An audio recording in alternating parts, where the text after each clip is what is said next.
Nada que hacer. Que me considero yo linda, yo como me veo ahora, sí, yo me considero linda, yo me amo, yo me considero hermosa. Hay muchas mujeres. Si la quería encontrar con el otro, si te da otro orgullo, si es cristiano, mi mamá me dijo que toda mentira, pero yo no quería que usted saliera ahí hablando, terminando.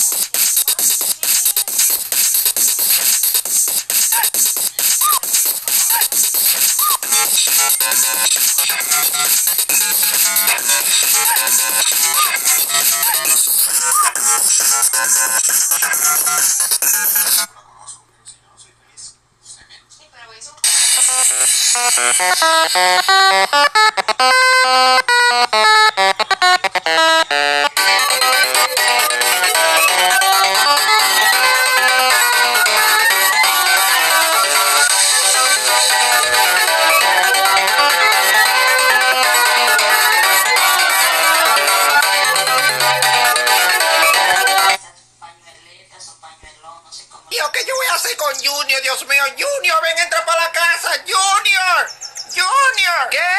Pues todo lo bien.